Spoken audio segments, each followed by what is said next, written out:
të zgjidhin sigurinë ushqimore. Kështu që ne duhet ta kuptojmë se siguria ushqimore është prioriteti i prioriteteve sidomos në vendin tonë. Po nuk pas ka ndodhur kështu në këtë rast. Përgjithsisht siguria ushqimore është një sistem me disa të çara që kërcet. Në 30 vitet e fundit ai është dëmtuar rënd nga neglizhenca e përgjithshme ose nga mungesa e vëmendjes.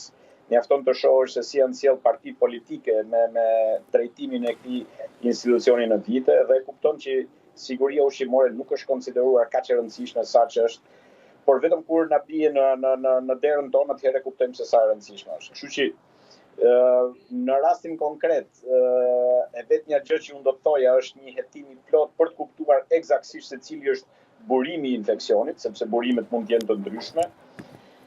Kuptohet që ushqimi ka gjasat më të mëdha për të qenë burimi i infeksionit, por mund të jenë edhe burime të tjera, të cilat nëse nuk hetohen mirë, mund të çojnë në rezultate të gabuara, në konkluzione të gabuara dhe rrjedhimisht edhe Po, sipas raportit të gjatë inspektimit të AKU-s në vitin 2023, subjekti për cilin edhe sigurisht ka nota dyshimi, që është në këtë rast institucioni që ka patur edhe bashkëpunimin me Kopshtin, ka vijuar të operoj, pavarësisht se ky subjekt dyshohet se ka rezultuar më parë me shkelje të rregullave higjieno-sanitare.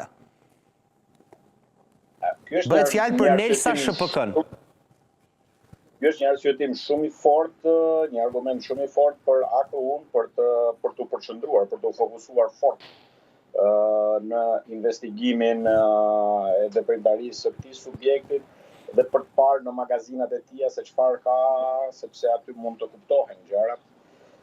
Nuk është shumë e vështirë për të parë nëse ky bakter gjendet në magazinet e kësaj fabrike apo e këtij biznesi apo edhe në vende të tjera, pa diskutim që thash indicia kryesore është ushqimi.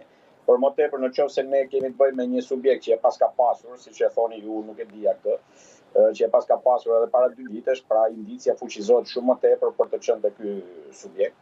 Por ajo çfarë unë do të thoja është që ne duhet ta kuptojmë që nuk duhet të rendim mbas shfaqjeve, sepse pasojat do jenë të vazhdueshme në qytetarët edhe për më keq tek fëmijët. Ne duhet ta kapim demin për brirë. Ne duhet ta kapim demin për brirësh, ne duhet ta kuptojmë që thash paratë e para publike që duhet të investojnë. Po kjo nuk ka dhe një përgjegjësi për shumë personale? Se para publike, po një përgjegjësi personale, një kompani e cila i çon mishin fëmijëve, nuk ka një përgjegjësi se si fitohet tenderi edhe nuk ka rëndësi? Përgjegjësia është ekstremisht e rëndë, është jashtëzakonisht e rëndë. Natyrshëm unë e kam thënë gjithmonë, e them edhe në këtë rast që incidentet ndodhin. Por kur incidentet janë përsëritura, atëherë përgjegjësia për biznesin është çika edhe më e madhe, nëse pas kemi raste të përsëritura. Okej, mirë. Kështu që nuk bëhet fjalë që biznesi, dhe kur them siguria ushqimore, unë më shumë insistoj tek parandalimi, që është pra pjesë e biznesit në vetvete. E kuptoj, mirë, ja ta pyes pak Eraldin. Erald, ka patur probleme më përpara në këtë kopësht me ushqimin? Unë gjithashtu si prit, për jam dhe antar i Këshillit Bashkiak të Gramshit, dhe para 3 muaj që kam ngritur si shqetësim, duke parë që dërgoja vajzat në kopës dhe nuk më pëlqente mënyra se si i sillnin ushqimet, mënyra se si e trajtonin gjën aty, sepse vërtet thuhet që ne i marrim në dorëzim me certifikat ose me analiza.